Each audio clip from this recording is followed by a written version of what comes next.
네, 이번에도 구독자님 질문에 대한 답변 드리겠습니다. 앤리님께서 질문을 주셨습니다. 질문 한번 읽어보겠습니다. 방송 듣다가 질문이 하나 떠올라서 남겨봅니다. 제가 최근에 코로나를 두 번째 걸렸는데요. 아이고, 고생하셨습니다. 아이고, 저도 코로나 두 번 걸렸거든요.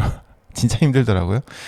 네, 열도 나고 기침도 심하고 꼬박 2주를 또 달리기를 쉬었습니다. 제가 감기도 잘 걸리는 편이라서 자주 달리기를 쉬어요.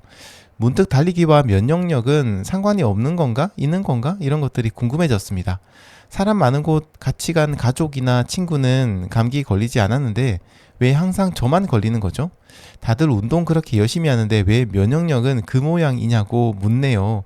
민티러님의 의견이 궁금합니다. 항상 방송 감사히 듣고 있습니다. 라고 채팅이래. 저기 댓글로 질문을 남겨주셨습니다. 저도 기관지가 굉장히 약하고요. 감기에 잘 걸리는 편이라서 앤리님 질문이 진짜 남의 다른 분의 질문 같지가 않습니다. 굉장히 좀 공감이 많이 가는데요. 오늘은 달리기와 면역력에 대해서 좀 제가 알고 있는 사실들 그리고 저의 생각들을 좀 얘기 드리도록 하겠습니다. 달리기라면 면역력이 강화되는 거 뭐 사실입니다. 기사 보시면 많이 나올 거예요. 운동하면은 면역력이 강화된다. 이거는 절대적인 사실이죠. 하지만 이 면역력이 강화되는 것도 그 정도가 사람마다 좀 다르고요. 때로는 단기적이긴 하지만 면역력이 좋아지지 않는 그런 시기, 그런 경우도 상당히 많습니다. 우선은요, 면역력이라는 게 사람마다 굉장히 좀 달라요. 저 같은 경우에는 면역력이 굉장히 약한 편이라서 지금 앤리니처럼 조금만 사람이 많은 곳에서 생활을 하면은 감기를 정말 잘 걸리고요. 또 바이러스 같은데 감염이 되어서 금방 몸이 아픕니다. 그래서 저도 이제 사람 많은 곳은 좀 공기가 좋은 날도 저는 가급적인 마스크를 쓰고 가고 있고요. 대중교통에서도 저는 지금 무조건 마스크를 씁니다. 왜냐면 그 제가 방송도 하다 보니까 만약에 감기에 걸리게 되면은 방송에 좀 차질이 생길 수 있잖아요. 그래서 그런 부분도 있어서 특히 저는 꼭 마스크를 쓰고 이동을 하고 있습니다. 어쩌면은요 또 이런 수도 있어요. 지금 앤니님의 상태가 사실은 면역력이 조금 좋아진 상태일 수도 있습니다. 그나마 그래서 저 같은 경우 그렇게 좀 편하게 생각해요. 내가 여전히 감기를 잘 걸리지만 그래도 예전에 비해서는 조금 나아진 것 같다. 네, 예전만큼은 아니다. 이렇게 좀 생각을 하고 있습니다. 자, 그리고 달리기가 면역력을 좀 낮추는 그런 경우도 있는데요. 달리기를 하고 나면요. 면역세포가 상당히 많이 파괴가 됩니다. 파괴가 된 상태가 돼요. 예전에 과거에 이와 관련된 연구들이 좀 있었는데요. 풀코스 마라톤을 달린 주자의 면역력을 검사를 했더니 운동을 하지 않은 일반인들에 비해서 많이 떨어진다라는 결과가 나왔어요. 예를 들어서 감기 같은 경우에는 감기에 걸릴 확률 같은 경우에는 2배 이상 차이가 난다고 하거든요. 그래서 이런 그 풀코스 달렸을 때 몸이 진짜 많이 아픈 분들이 많아요. 아마 풀코스 달려보신 분들은 경험을 하신 분들이 꽤 많으실 텐데요. 풀코스 달리고 나서 감기 걸리시는 분들이 정말 많습니다. 거의 한 절반 가까울 정도로 굉장히 많은 분들이 감기에 걸리시거든요. 그만큼 몸을 많이 혹사한다는 증거이기도 할 겁니다. 그러면은 풀코스 안 달리면 되겠네. 나는 뭐 매일 한 10km 정도, 5km 정도 이렇게 달리니까 괜찮겠다라고 생각을 하실 수 있는데요.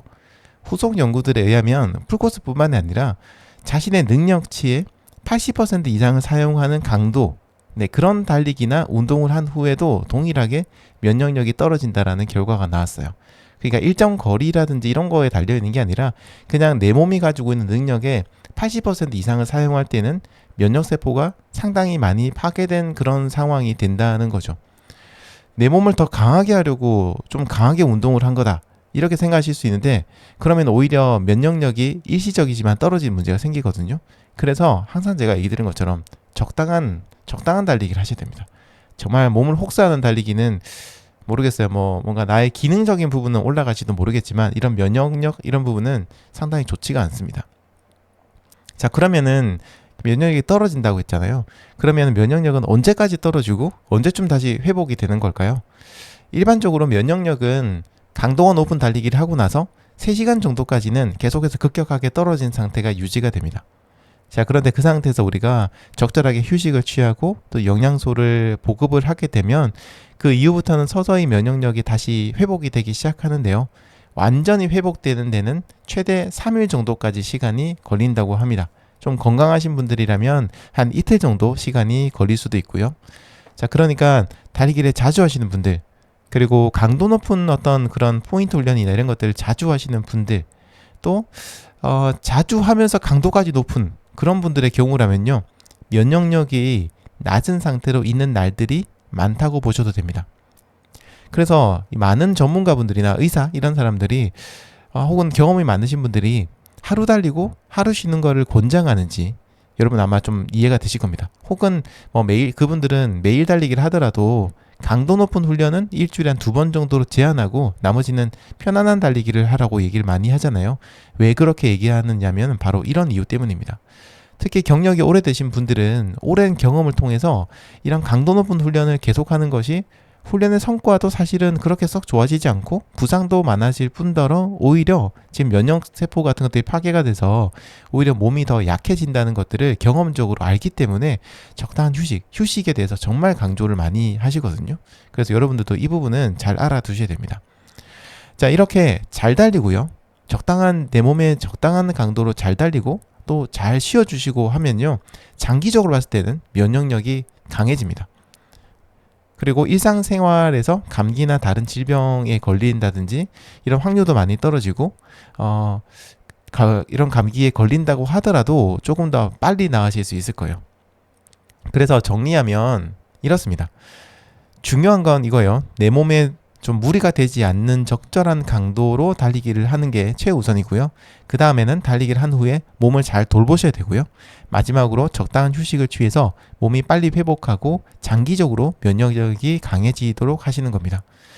자, 물론 제가 얘기 드린 이런 부분들, 뭐 이유라든지 방법들 이런 것들이 앤리님이 코로나에 걸린 직접적인 이유는 아닐 수도 있습니다.